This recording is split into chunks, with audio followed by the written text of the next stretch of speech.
Hello everyone, study IQ channel में आपका स्वागत है। ये हमारा वर्ल्ड मैप की सीरीज का लेक्चर नंबर 7 है। लेक्चर नंबर 6 में हमने नॉर्थ अमेरिका, सेंट्रल अमेरिका की जितनी भी छोटी छोटी कंट्रीज हैं वो और कैरेबियन आइलैंड्स के बारे में अच्छे से स्टडी करा था। लेक्चर नंबर 7 में हम साउथ अमेरिका कॉन्टिनेंट के बारे में अच्छे से स्टडी करेंगे कि कौन सी पॉलिटिकल कंट्रीज हैं इसके अंदर, कहाँ पे लोकेटेड हैं, ऐसे कौन सी फैक्चुअल डिटेल्स हैं जिनके बारे में आपसे किसी भी कॉम्पिटिटिव एग्जाम में क्वेश्चन पूछे जा सकते हैं।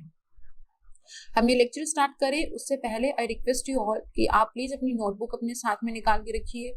जो भी हम इम्पोर्टेंट डिटेल्स इस यहाँ पे डिस्कस करेंगे आप उनको नोट करते जाना, और साथ में आपने जो पहले लेक्चर्स के नोट बनाए हैं उनको टाइमली रिवाइज करते जाना। देखो, मैं ये चीज हर लेक्चर में आपको एम्फेसाइज कर रही हूँ कि आप रिवीजन पे ध्यान देना, क्योंकि जब तक आप फ्रीक्वेंटली रिवीजन नहीं करोगे, कितना भी पढ़ लो, आपको याद नहीं रहेगा एग्जाम में। तो रिवीजन इज एक्सट्रीमली इम्पोर्टेंट। तो आई होप आप रिवाइज कर रहे होंगे और अपनी नोटबुक आपने निकाल के रख ली होगी। हम स्टार्ट करते हैं साउथ अमेरिका से। ये हमारा साउथ अमेरिका का कॉन्टिनेंट है। जैसे कि हमने पिछले वाले कॉन्टिनेंट्स के बारे में भी स्टडी करा है, हम स्टार्ट करते हैं कि इसमें कितने, ये जो है कितने ओशन से घिरा हुआ है। हमें क्या दिख रहा है कि ये दो ओशन तो हमें दिख रहे हैं, एक है ये पैसिफिक ओशन और दूसरा है इसके ईस्टर्न साइड में अटलांटिक ओशन। अगर आप इसके सदर्न साइड में देखेंगे तो यहाँ पे नीचे अंटार्कटिका आ जाता है, यहाँ पे नीचे अंटार्कटिका है, और अंटार्कटिका और साउथ अमेरिका के बीच के अंदर एक सदर्न ओशन है। तो ये 3 ओशन से घिरा हुआ हो गया। कितने ओशन हो गए? 3। एक चीज आपने नोट करी कि मोस्टली जितने भी हमने कॉन्टिनेंट्स पढ़े हैं अभी तक, सारे के सारे 3 ओशन से घिरे हुए हैं। ओशंस डिफरेंट हो जाते हैं लेकिन ऑलमोस्ट एटलीस्ट सबके सब 3 ओशन से तो घिरे हुए हैं ही। उसके बाद हम क्या देखते हैं कि कितनी ऐसी है कंट्रीज या फिर लैंड ये इससे कॉन्टिनेंट के। उसके बाद में हम देखते हैं कि कितने कॉन्टिनेंट से या फिर कंट्रीज से ये वाया लैंड जुड़ा हुआ है। वाया लैंड जुड़े हुए में हम सबसे पहले तो आपको यहाँ पे दिख रहा होगा पनामा। ये लास्ट लेक्चर के अंदर मैंने बताया था कि जो पनामा है ये वाला सेंट्रल अमेरिका का कंट्री, ये साउथ अमेरिका से डायरेक्टली ये इसके साथ वाया लैंड कनेक्टिविटी है इसकी। वेयर इज नॉर्थ अमेरिका के साथ, नॉर्थ अमेरिका कॉन्टिनेंट तो यहाँ पे मैक्सिको तक देखा था हमने, उसके बाद में सेंट्रल अमेरिकन कंट्रीज थी। तो ये जो है ये पनामा से कनेक्टेड है, और बाकी आप देखोगे कि आपको कोई भी ऐसा कनेक्टिविटी नहीं मिलेगा किसी दूसरे कॉन्टिनेंट से। तो हम इसको क्या बोलेंगे? हम बोलेंगे कि ये सिर्फ एक कंट्री से लिंक्ड है और उसका नाम क्या है? पनामा, वन कंट्री से। अच्छा, बाकी अगर इसकी थोड़ी सी डिटेल्ड इन्फॉर्मेशन देखें कि एरिया वाइज कितना बड़ा है, पॉपुलेशन वाइज कितना बड़ा है, तो एरिया वाइज ये 4th लार्जेस्ट कॉन्टिनेंट है। एरिया वाइज ये 4th लार्जेस्ट कॉन्टिनेंट है। और अगर हम पॉपुलेशन की बात करें तो ये 5th लार्जेस्ट कॉन्टिनेंट है पॉपुलेशन वाइज। दुनिया में इस पे 5वीं सबसे ज्यादा पॉपुलेशन है इस पे। तो ये 2 इसकी इंपॉर्टेंट डिटेल्स हो गई हैं। उसके बाद में हमने देखो, आप एक चीज नोट करोगे कि ये जो है इसका जो एरिया है ये काफी क्लियर कट एरिया है।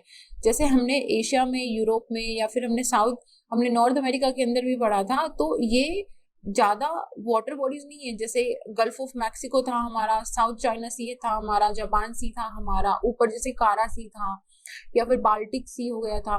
तो वैसे मतलब इसमें इस तरीके से कोई लैंड का डिवीजन नहीं हुआ है, कोई स्प्रेड इस तरीके से नहीं है इसका फिजिकल कि बीच में से कोई बड़ी सी वाटर बॉडी निकले। क्या छोटे छोटे गल्फ से इसके अंदर, बट एज सच जैसा हमने पढ़ा था कि बाल्टिक सी हो गया, कैस्पियन सी हो गया, ब्लैक सी हो गया हमारा, उस तरह का कोई भी इसमें बड़ा सी नहीं है। तो ये एक इसका यूनिक फीचर है, ये इसका और अफ्रीका का, दोनों का ये थोड़ा सा यूनिक फीचर है। उसके बाद हम एक बार देखते हैं कि कौन से ऐसे इंपॉर्टेंट फिजिकल फीचर्स है। इनको हम डिटेल में भी पढ़ेंगे एरिया वाइज। यहाँ पे मैं आपको सिर्फ एक ओवरव्यू दे रही हूँ कि हम आगे आने वाली स्लाइड्स में क्या क्या पढ़ने वाले हैं। तो सबसे ऊपर है इसका कॉर्डिलेरा ऑक्सीडेंटल। देखो एक चीज समझो, कॉर्डिलेरास किसको बोलते हैं? कॉर्डिलेरास जो होती है, ये जो वेरियस माउंटेन रेंजेस होती है ना, एक तो ये रेंज होती है, और अगर ऐसे पैरेलल 2-3 माउंटेन रेंजेस हैं उनको बोलते हैं कॉर्डिलेरास। ठीक है, जैसे एंडीज है कॉर्डिलेरा है, जैसे हिमालय है, आप देखोगे कि ऐसे हिमालयन पूरी रेंज है तो उसको बोलते हैं कॉर्डिलेरा। लेकिन अगर एक ही पूरा माउंटेन रेंज होता है तो उसको कॉर्डिलेरा नहीं बोलते हैं। तो यहाँ पे है हमारा कॉर्डिलेरा ऑक्सीडेंटल।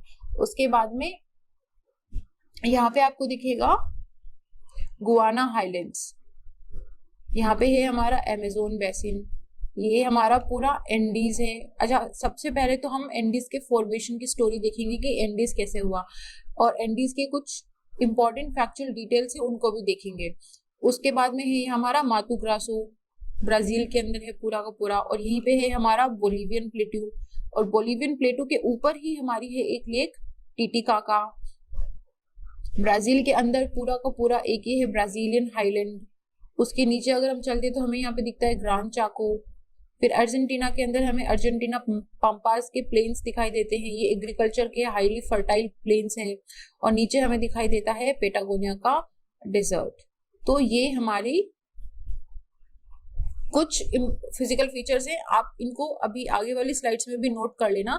लेकिन आपको ये ध्यान रखना है कि ये वाले जितने भी मैंने फिजिकल फीचर्स बोले हैं जो आपको स्लाइड में दिख रहे हैं, ये कौन से कॉन्टिनेंट के अंदर है, इनके बारे में बाकी डिटेल्स और कौन सी कंट्री के अंदर लाई करते हैं वो हम आगे वाली स्लाइड में देखेंगे। लेकिन सबसे पहले हम देखेंगे एंडीज के बारे में। एंडीज के बारे में कुछ इंफॉर्मेशन आप देखो कि एक तो ये कॉर्डिलेराज हैं, और इसकी जो लेंथ है वो बहुत ज्यादा है। बहुत ज्यादा का मतलब 7200 किलोमीटर लंबा है ये, 7200 किलोमीटर लेंथ में है ये। कहां से कहां तक स्टार्ट होता है, ये कोलंबिया से स्टार्ट होके यहाँ पे पूरा ये चिली कवर करता हुआ बिल्कुल एंड तक जाता है ये देखो इतना लंबा है। This is 7200 kilometre in length. Volcanic mountain है ये। वोल्केनिक क्यों है ये भी हम अभी देखेंगे। वोल्केनिक माउंटेन है ये, और इसकी जो हाईएस्ट पीक है उसका नाम है अकोनकागुआ। ये आपको दिख रही है यहाँ पे, चिली के अंदर है ये सेरो अकोनकागुआ, जो 6959 मीटर्स की है हाइट के अंदर। ठीक है, तो ये दो इंफॉर्मेशन ध्यान रखनी है। कहाँ से कहाँ तक निकल रहा है, कोलंबिया, इक्वाडोर, पेरू और चिली, एटलीस्ट इन कंट्रीज को तो ये कवर कर रहा है। और उसके बाद इसकी हाईएस्ट पीक कौन सी है, अकोनकागुआ, और ये वोल्केनिक माउंटेन से, और इसकी लेंथ कितनी है 7200 किलोमीटर्स। अब बात करते हैं हम इसके फॉर्मेशन की। लेक्चर नंबर 1 के अंदर मैंने टेक्टोनिक प्लेट्स का थ्योरी पढ़ाया था, हमने ये डायग्राम उसमें भी देखा था। टेक्टोनिक प्लेट्स को मैंने आपको बताया था कि हमारे पास 7 मेजर टेक्टोनिक प्लेट्स हैं और कुछ माइनर टेक्टोनिक प्लेट्स हैं। तो अभी देखो, और ये भी मैंने बताया था कि 3 तरह की टेक्टोनिक प्लेट्स होती है। एक होती है डाइवर्जेंट, जो एक दूसरे से दूर जाती है, इसको बोलते हैं डाइवर्जेंट। एक होती है कन्वर्जेंट, जो एक दूसरे के पास आती है। और वहीं पे हमने एक कॉन्सेप्ट ये भी देखा था कि अगर 3 प्लेट्स हैं, मानो अगर ये दोनों प्लेट्स एक दूसरे से दूर जा रही हैं, तो इसका मतलब है कि ये वाली प्लेट इसके पास में आ रही है, क्योंकि अर्थ का जो सरफेस एरिया है वो तो ना इंक्रीज हो रहा है ना डिक्रीज हो रहा है। तो अगर कुछ नया प्रोडक्शन हो रहा है सरफेस का, तो कहीं ना कहीं सरफेस डिस्ट्रॉय भी हो रही है। तो बिल्कुल वही कॉन्सेप्ट हम यहाँ पे लगाएंगे। ये है हमारी नाजका प्लेट, ये है हमारा साउथ अमेरिका का कॉन्टिनेंट। हम पेन का कलर चेंज करते हैं, लेट्स टेक ब्लू कलर। ठीक है, ये है हमारा साउथ अमेरिका का कॉन्टिनेंट। यहाँ पे हमें 3 प्लेट्स पे ध्यान रखना है। एक तो हमें नाजका प्लेट देखना है और एक हमें साउथ अमेरिकन प्लेट देखना है, 2 ही देखते हैं। ये आपको बाउंड्री ध्यान रखनी है। इस बाउंड्री का मतलब क्या है कि ये सबडक्शन जोन है। सबडक्शन जोन मैंने क्या बताया था लेक्चर नंबर 1 में, जब दोनों प्लेट्स एक दूसरे की तरफ मूव करती है तो जो प्लेट हेवी होती है वो नीचे जाना स्टार्ट कर देती है, उससे क्या बोलते हैं, सबडक्शन होना। मतलब ये प्लेट नीचे सबडक्ट हो गई है, सबडक्शन। तो ये वाला है सबडक्शन जोन। इसका मतलब क्या हुआ कि नाजका की जो प्लेट है ये है हमारी डाइवर्जेंट बाउंड्री है। डाइवर्जेंट बाउंड्री से ये प्लेट्स इस तरफ खिसक रही है और ये भी डाइवर्जेंट बाउंड्री है, तो ये प्लेट्स ऐसे मूव हो रही है।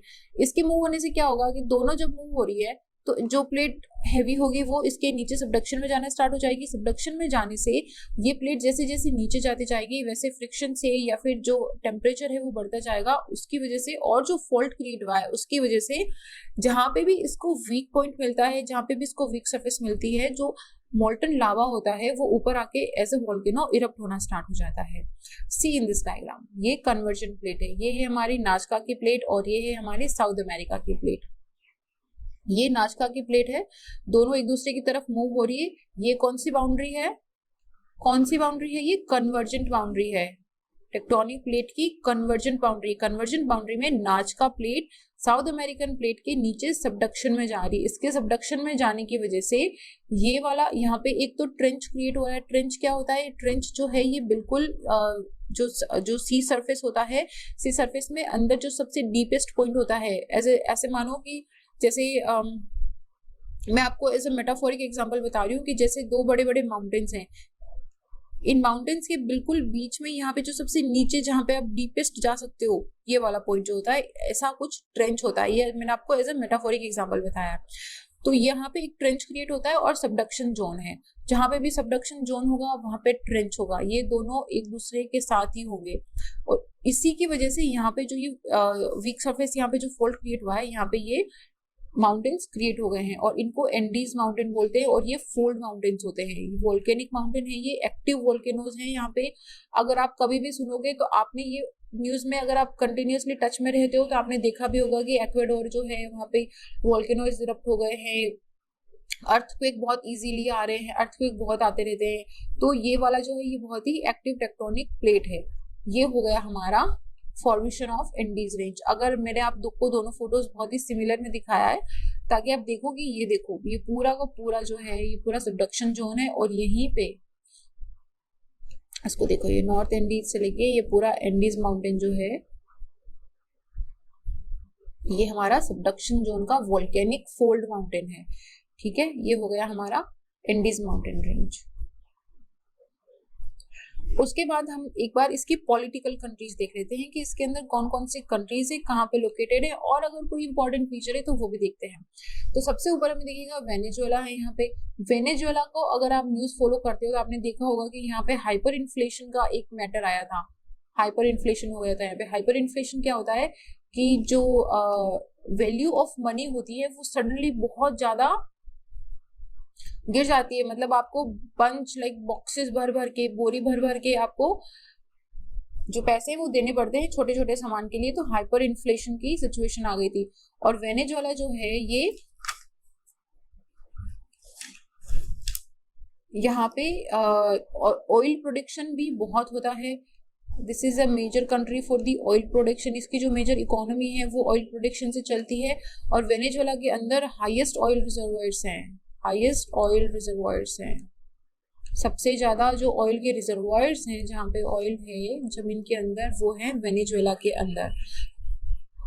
और वेनेजुएला के अंदर ही यहाँ पे आपको एक दिखेगी रिवर ओरिनाको। हम इसको भी आगे भी देखेंगे। ये दिख रही है आपको रिवर ओरिनाको। इसी रिवर ओरिनाको पे एक वाटरफॉल है जिसका नाम है एंजल वाटरफॉल। अगर आप खुद आपने जीके अच्छे से पढ़ी है तो आप मेरे को बता सकते हो कि एंजल वाटरफॉल क्यों फेमस है।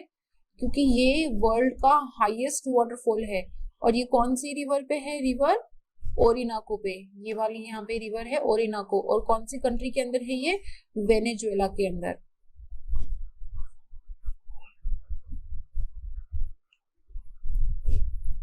उसके बाद में हम देखते हैं कि यहाँ पे है हमारा कोलंबिया। कोलंबिया के बारे में आप स्पेशल फीचर देखो, कोलंबिया की लोकेशन देखो। ये है यहाँ पे कोलंबिया का बॉर्डर और ये है हमारा पूरा अटलांटिक ओशन और ये है हमारा पूरा पैसिफिक ओशन। कोलंबिया की लोकेशन अगर आप देखोगे तो कोलंबिया एक इकलौता ऐसा कंट्री है जिसका बॉर्डर पैसिफिक ओशन के साथ भी मिलता है और अटलांटिक ओशन के साथ भी मिलता है। ये देखो, यहाँ पे पनामा के इस तरफ अटलांटिक ओशन और पनामा के इस तरफ है ये पैसिफिक ओशन। तो ब्राजील का ये इकलौता ऐसा कंट्री है जिसका बॉर्डर अटलांटिक ओशन के साथ भी मिलता है और पैसिफिक ओशन के साथ भी मिलता है। तो this was an important feature of Colombia. उसके बाद में यहाँ पे है एक्वाडोर। एक्वाडोर का कैपिटल है कीतो, इसे बोलते हैं कीतो। कीतो के बिल्कुल ऊपर से जो है वो इक्वेटर क्रॉस होती है। ये देखो, ये है इक्वेटर की लाइन। हालांकि मैं ये आपको बाद में बताऊंगी अच्छे से, लेकिन फिर भी आप देखोगे कीतो जो है इक्वेडोर का, यहाँ से इक्वेटर की लाइन पास होती है। ठीक है, और उसके बाद में है हमारा ब्राजील। ब्राजील जो है देखो, इसका एरिया देखो आप, it is largest country of the south America continent. और ब्राजील जो है ये, इसके बारे में दो इंपॉर्टेंट है। एक तो इसके अंदर अमेज़न फॉरेस्ट है। अमेज़न फॉरेस्ट क्या है? अमेज़न फॉरेस्ट है rain forest area. Rain forest area किसको बोलते हैं? जो इक्वेटर पे होता है, और इनको लंग्स ऑफ प्लेनेट भी बोलते हैं। लंग्स ऑफ प्लेनेट क्यों बोलते हैं? क्योंकि इनमें बहुत हाई डेंसिटी के, बहुत डेंस जो फॉरेस्ट होते हैं, जिनको हम लोग, जो मोस्टली इक्वेटर वाले रीजन पे ही होते हैं, क्योंकि वहां पे बहुत बारिश होती है। तो ये इतने घने हैं कि लाइक अभी भी बहुत सारे एरियाज ऐसे हैं इस रेन फॉरेस्ट एरिया के अंदर जो बिल्कुल अनएक्सप्लोर्ड हैं। आपने बहुत सारी कभी कभी मूवीज भी देखी होगी, आपने एनाकोंडा की मूवीज भी देखी होगी, आपने कुछ मूवीज देखी होगी जिसमें एक्सप्लोरर्स जाते हैं अमेजोन के अंदर और उनको बहुत सारी ट्राइब्स मिलती हैं। तो एक्चुअली अमेजोन बिल्कुल ऐसा ही एरिया है जहाँ पे अभी भी एक्सप्लोरेशन चल रहा है, लेकिन अभी क्लाइमेट चेंज की वजह से और जिस वजह से हमारा इंडस्ट्रियलाइजेशन हो रहा है, डिफोरेस्टेशन हो रहा है, तो अमेजोन के बहुत सारे एरियाज जो हैं वो खाली होने लग गए हैं। अभी आपने सुना होगा कि अमेजोन फायर भी हो गया था, जो फॉरेस्ट फायर हुआ था। तो इसमें काफी सारे जो जितने अमेजोन के जो डेंस ट्री स्पीसीज थे, जो एनिमल्स थे, उनको बहुत ज्यादा नुकसान भी पहुंचा था। तो वो कहाँ पे है अमेजोन? ब्राजील पे। और ब्राजील से ही है जो अमेजोन का रिवर निकलता है। ये देखो आपको दिखेगा अमेजोन का रिवर निकलता हुआ यहाँ से दिखेगा। इसके बारे में हम आगे पढ़ेंगे, अमेजोन रिवर के बारे में। इस पॉइंट को भी हम यहीं पे होल्ड करते हैं। और ब्राजील के अंदर क्या है? ब्राजील के अंदर एक ही आपको दिखेगा मातू ग्रासो प्लेट्यू। एक्चुअली मुझे आपको इस स्लाइड से पढ़ाना था, तो इसमें देखो, एक तो ये अमेजोन बेसिन हो गया, फिर क्या दिखेगा? मातो ग्रासू प्लाटो। मातो ग्रासू जो है ये जो है एक प्लेट्यू है, यहाँ पे पूरा का पूरा ये ब्राजील के अंदर ही है, और ये रेन फॉरेस्ट एरिया है, वेटलैंड है और सवाना है। आप लिख लो इसकी कैरेक्टरिस्टिक है। It is an area of rain forest, wetland और सवाना। ये हो गया मातो ग्रासो। अगर सीधा क्वेश्चन आता है कि मातो ग्रासोस कहाँ क्या है और कहाँ पे है, तो इट्स अ प्लेट्यू, और कहाँ पे है? ब्राजील में। और क्या कैरेक्टरिस्टिक है इसकी? ये रेन फॉरेस्ट है, वेटलैंड है और सवाना का एरिया है। फिर उसके ऊपर ही आपको दिखेगा ब्राजीलियन हाईलैंड। इसके नीचे आपको दिखेगा ब्राजीलियन हाईलैंड। ब्राजीलियन हाईलैंड जो है पूरा का पूरा ब्राजील के अंदर है, ये भी ब्राजील के अंदर ही लोकेटेड है। और ये जो है एंशियंट बसाल्टिक लावा से बना हुआ है, एंशियंट बसाल्टिक लावा से बना हुआ है ये। अभी इसमें कोई भी प्रेजेंट वोल्केनिक एक्टिविटी या फिर अर्थक्वेक का एक्टिविटी नहीं है। मैंने स्पेसिफिकली इसीलिए एम्फेसिस करा है कि एंशियंट बेसाल्टिक लावा से बना हुआ है। अभी कोई भी वोल्केनिक या अर्थक्वेक का एक्टिविटी इस पे नहीं है। ये वाला जो है ये कोस्टल स्कार्पमेंट के पास का एरिया है। यहाँ पे अगर आप इसका फोटो देखोगे, जो मैं डालना इसमें स्किप कर दिया मैंने, तो आपको दिखेगा कि बिल्कुल ऐसी कोस्टल के पास इस तरीके से ये बना हुआ है, ऐसे है ये। तो ये है ब्राजीलियन हाईलैंड, और ये पूरा का पूरा कौन सी कंट्री के अंदर है? ब्राजील के अंदर, ठीक है। उसके बाद में आपको दिखेगा ग्रान चाको। ग्रान चाको जो है ये एक मार्शी एरिया है। मार्शी एरिया किसको बोलते हैं? दलदली जो एरिया होता है, दलदल देखा है आपने, तो वो ये वाला है ग्रान चाको एरिया। ग्रान चाको अपनी वुड्स के लिए बहुत फेमस है। यहाँ पे वुड्स का बहुत सारा प्रोडक्शन होता है। और ग्रान चाको जो है ये 4 कंट्रीज में फैला हुआ है। कौन सी 4 कंट्रीज में है? ये है हमारा बोलीविया के अंदर, मतलब इसका जो पूरा एरिया है ये बोलीविया के अंदर एक्सटेंडेड है, ब्राजील के अंदर एक्सटेंडेड है, पैराग्वे के अंदर एक्सटेंडेड है। देखो आपको पराग्वे में तो दिख ही रहा है कि ये पराग्वे में लोकेटेड है, और अर्जेंटीना में भी इसका एरिया एक्सटेंडेड है। तो अगर हमसे क्वेश्चन आता है कि ग्रान चाको कहाँ पे है, तो हम क्या बताएंगे? साउथ अमेरिका कॉन्टिनेंट के अंदर। तो कौन सी कंट्रीज में स्प्रेड है ये? तो हम क्या बताएंगे? Argentina, Bolivia, Brazil and Paraguay. अभी एक और इम्पोर्टेंट चीज देखो कि ये जो ट्रॉपिक ऑफ कैप्रिकॉर्न है ये ग्रान चाको के बीच में से निकल रही है, मतलब it is passing through Gran Chaco और ब्राजीलियन हाईलैंड ऑल्सो। ये छोटी छोटी इंफॉर्मेशन है, जैसे जैसे हम कॉन्टिनेंट्स पढ़ते जा रहे हैं मैं आपको बताते जा रही हूँ, तो आपको ये ध्यान रखना है कहाँ से निकल रहा है ये ग्रान चाको से। और यहाँ पे आपको अटाकामा डेजर्ट भी दिखेगा। अटाकामा डेजर्ट जो है ये one of the driest desert है। कहाँ पे लोकेटेड है ये? चिली के अंदर लोकेटेड है, पूरा का पूरा एंडीज के वेस्टर्न साइड में। इसको ऐसे समझो कि ये मैं यहाँ पे बनाती हूँ, ये हमारा एंडीज का अगर रेंज है तो यहाँ पे हमारा अटाकामा डेजर्ट है, और यहीं पे समुद्र है। तो अब आप पूछोगे कि अगर बिल्कुल पास में समुद्र है तो डेजर्ट कैसे हो गया? अगर समुद्र है तो मतलब पानी की अवेलेबिलिटी तो बहुत सारी होनी चाहिए।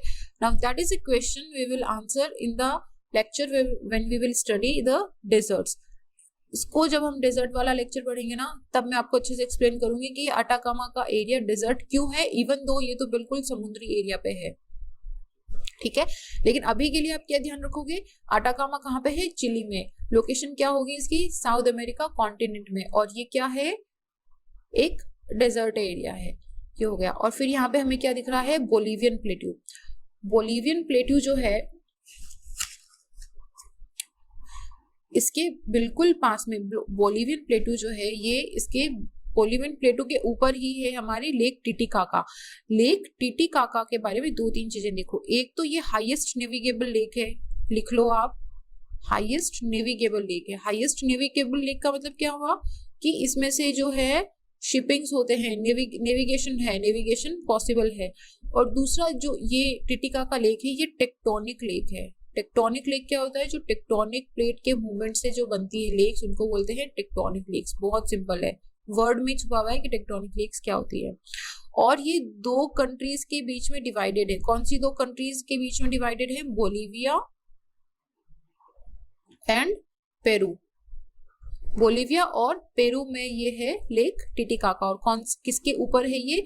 बोलिवियन प्लेट्यू के अंदर। तो ये तो हो गया लेक टिटिकाका के बारे में इंफॉर्मेशन। इंस्टेंटली रिवाइज करा दूं आपको, ये हाईएस्ट नेविगेबल लेक है, 2 कंट्रीज के बीच में है। कौन सी? बोलिविया और पेरू। कहाँ पे लोकेटेड है ये? बोलिवियन प्लेट्यू पे।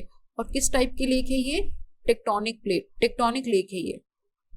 बोलिवियन प्लेट्यू जो है ये इंटरमॉन्ट प्लेट्यूज है। इंटरमॉन्ट प्लेट्यूज क्या होते हैं, इसको हम प्लेट्यू वाले जो लेक्चर होगा उसमें भी देखेंगे। लेकिन इंटरमॉन्ट प्लेट्यूज होते हैं जो 2 पहाड़ के बीच में, जो अगर कोई प्लेट्यू बन जाता है, 2 पहाड़ के बीच में जो प्लेट्यू होता है उसको बोलते हैं बोलिवियन प्लेट्यू। तो ये बोलिवियन प्लेट्यू एक इंटरमॉन्टेन प्लेट्यू है जो एंडीज के रेंज के बीच में बना हुआ है। तो ये हमारा हो गया बोलिवियन प्लेट्यू का। अभी मैंने यहीं पे इक्वली पॉलिटिकल मैप भी दिया है ताकि आप ये देख सको कि जो लोकेशंस हमने देखी है ना, वो लोकेशंस कौन कौन सी कंट्रीज के अंदर लाई कर रही है। तो सबसे पहले चलो इसके अंदर हम इक्वेटर वाला भी देख लेते हैं। इक्वेटर हमारा कीतो से निकलता हुआ इक्वाडोर, कोलंबिया और ब्राजील से निकलता हुआ अमेजोन से अमेजोन का जो एस्ट्री है जिसका नाम है मकापा, यहाँ से निकल रहा है। आपको ये चीज तो एटलीस्ट ध्यान रखनी है कि जो इक्वेटर है ये अमेजोन को क्रॉस करता है। और अमेजोन का जो बिल्कुल माउथ है जहाँ पे ये अटलांटिक ओशन के अंदर ड्रेन होती है, जिसका नाम है मकापा, ये मकापा से भी इक्वेटर क्रॉस होती है, ये आपको ध्यान रखना है। ठीक है, और बाकी हमने क्या देखा था? गुआना हाइलैंड्स देखा था। गुआना हाइलैंड्स हमारी कौन सी कंट्रीज के अंदर है? वेनेजुएला, ब्राजील और गुआना के अंदर है। इन 3 कंट्रीज के अंदर है हमारा गुआना हाइलैंड। और एंडीज तो हमने देखा ही था, जो कोलंबिया से निकलता हुआ, इक्वाडोर से होता हुआ, पेरू से होता हुआ, बिल्कुल बोलिविया और ये नीचे चिली और अर्जेंटीना के अंदर भी स्प्रेड है। अमेजोन बेसिन, ये पूरा का पूरा अमेजोन का बेसिन है और ये पूरा का पूरा अमेजोन रेन फॉरेस्ट एरिया के अंडर आता है। और यहीं पे हमने मातो ग्रासो प्लेट्यू देखा था जो पूरा का पूरा ब्राजील के अंदर है। और यहाँ पे हमारा ब्राजीलियन हाईलैंड, ब्राजीलियन हाईलैंड के ऊपर ही है ब्राजीलिया। ब्राजीलिया जो है ये ब्राजील की कैपिटल है। ठीक है, लीमा किसकी कैपिटल है? पेरू की। इक्वाडोर की कैपिटल कीतो, कोलंबिया की कैपिटल बोगातो, वेनेजुएला की कैपिटल काराकस। ये हमें छोटी छोटी सी इंफॉर्मेशन है जो ध्यान रखनी है। और यहाँ पे ये देखो लेक टिटिकाका आपको दिख रही है, लापेज। बोलिविया का कैपिटल क्या है? लापेज। और लापेज के बिल्कुल ये है लेक टिटिकाका का area, this is lake Titicaca. और यहाँ पे हमने क्या देखा था? Bolivian plateau. ठीक है, ये है अमेजोन रिवर। अभी अमेजोन रिवर देखो आप, इसकी वास्टनेस देखो अमेजोन रिवर की। पूरा का पूरा ये एरिया रेन फॉरेस्ट से बना हुआ है। ये पूरा अभी भी बहुत अनएक्सप्लोर्ड एरिया है। अमेजोन के बारे में 1-2 डिटेल्स देख लो। ये जो है वर्ल्ड की लार्जेस्ट रिवर है चौड़ाई में, मतलब ऐसे एरिया वाइज अगर हम देखें वाटर वॉल्यूम के अंदर ये वर्ल्ड की लार्जेस्ट है और सेकंड लॉन्गेस्ट है। अगर सेकंड लॉन्गेस्ट अमेजोन है तो फर्स्ट लॉन्गेस्ट कौन सी हुई? Nile river. नाइल रिवर के बारे में हमने अफ्रीका वाले के अंदर पढ़ा था, जो मेडिटेरेनियन सी के अंदर अपना वाटर ड्रेन करती है, नाइल रिवर, और अमेजोन किसके अंदर अपना वाटर ड्रेन करती है, अटलांटिक ओशन के अंदर। तो अमेजोन वाटर के वॉल्यूम के हिसाब से, मतलब इसमें सबसे ज्यादा पानी का वॉल्यूम है, लार्जेस्ट रिवर है पूरे वर्ल्ड की, और सेकंड लॉन्गेस्ट रिवर है। फर्स्ट लॉन्गेस्ट है हमारी नाइल रिवर। अमेजोन का नाम कैसे हुआ? अमेजोन, अगर आपने अगर वंडर वुमेन भी देखी है, अगर आपने कोई और ऐसी मिथोलॉजिकल मूवी देखी है, तो उसमें आपने पढ़ा होगा अमेजोन के वॉरियर्स, अमेजोन वॉरियर्स। तो अमेजोन एक्चुअली ग्रीक मिथोलॉजी के अंदर वॉरियर्स हुआ करते थे, तो उनके नाम पे ही इसका नाम अमेजोन रिवर रखा गया है। ये जो रिवर है, ये पूरी की पूरी रेन फॉरेस्ट, आप देख सकते हो कि पूरा एरिया आपको ग्रीन दिखाई दे रहा है, तो ये पूरी की पूरी रिवर जो है ये रेन फॉरेस्ट एरिया में से निकलती है। तो एक रीजन ये भी है कि ये एक तो एरिया पूरा का पूरा इक्वेटर के अंदर लाई करता है, और इसका जो बेसिन है, ये यहाँ से इसको वाटर की सप्लाई काफी होती रहती है, तो इसके अंदर पानी का जो सप्लाई है ये कभी कम नहीं होता है। और इसके अंदर एक मैंने आपको पहले भी बताया था कि एनाकोंडास भी मिलते हैं। एनाकोंडास जो होते हैं वो बहुत बड़े स्नेक्स होते हैं। मूवी में कितनी रियलिटी है मैं कह नहीं सकती, लेकिन हाँ ये बात सही है कि यहाँ पे बहुत बड़े बड़े स्नेक्स भी मिलते हैं। और ये जो रिवर है, ये पूरे वर्ल्ड की जितनी भी रिवर्स है ना, उसका 1/5 वाटर होल्ड करती है। पूरी वर्ल्ड की रिवर का 1/5 वाटर सिर्फ अमेजोन के अंदर है। रिवर वाटर का बात कर रही हूँ मैं, सिर्फ फ्रेश वाटर नहीं, रिवर के अंदर जितना भी वाटर है वर्ल्ड में, उसका 1/5 अमेजोन के अंदर है। तो ये हो गया हमारा अमेजोन रिवर के बारे में। अब हम चलते हैं हमारे सदर्न साउथ अमेरिका में। सदर्न साउथ अमेरिका, ग्रैंड चाको तक हमने देख लिया था। सदर्न साउथ अमेरिका के अंदर अटाकामा डेजर्ट भी हम देख चुके हैं। ये है हमारा अर्जेंटीना का। अर्जेंटीना के अंदर आपको दिखेगा पंपास।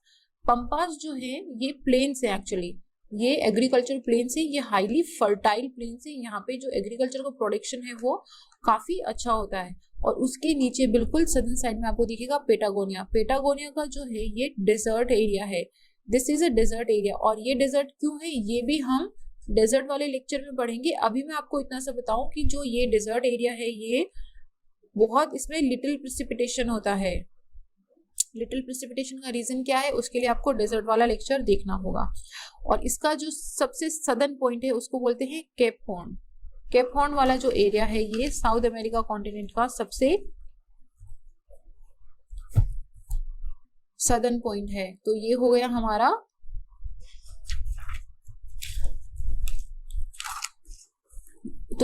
हमारा साउथ अमेरिका कॉन्टिनेंट के बारे में। और अगर हम कंट्रीज के बारे में देख लें तो यहाँ पे हमारी पराग्वा, ये हमारी अर्जेंटीना, ये हमारी चिली। अच्छा अब ये देखो अटाकामा डेजर्ट पूरा का पूरा चिली में है। ये हमारी अकोनकागुआ जो हाईएस्ट पीक है, किसकी हाईएस्ट पॉइंट किसका है, एंडीज का। और ये किसके अंदर है, किसके बॉर्डर पे है, ये देखो चिली और अर्जेंटीना के बॉर्डर पे बना हुआ है। और ये हमारा उराग्वे। ठीक है, तो ये सारी कंट्रीज हम देख चुके हैं। अभी आपको दो इंपॉर्टेंट चीजें मुझे बतानी है। एक तो आप इस बॉर्डर को देखो, ये है चिली और अर्जेंटीना का बॉर्डर। जहां पे मेरा पेन चल रहा है, चलो हम पेन का कलर चेंज कर लेते हैं ताकि थोड़ा इजीली विजिबल हो जाए। रेड ले लेते हैं। तो ये वाला जो एरिया दिख रहा है आपको, जहां पे मेरा पेन चल रहा है, ये खत्म हो गया, फिर ये यहाँ से चला, ये चला। अब देखो कि किस तरीके से ये जो चिली और अर्जेंटीना है इसका एरिया डिवाइडेड है। ये वाला जो है इसे तिएरा दे फुगो आर्किपेलागो बोलते हैं, ये वाला जो एरिया है इसको। और ये दो कंट्रीज के बीच में डिवाइडेड है। कौन सी, चिली और अर्जेंटीना के बीच के अंदर डिवाइडेड है। यहीं पे है एक straight of Magellan. Straight of Magellan जो है पूरा को पूरा चिली के अंदर है, और ये पैसिफिक ओशन और अटलांटिक ओशन के बीच में नेचुरल वाटरवे है।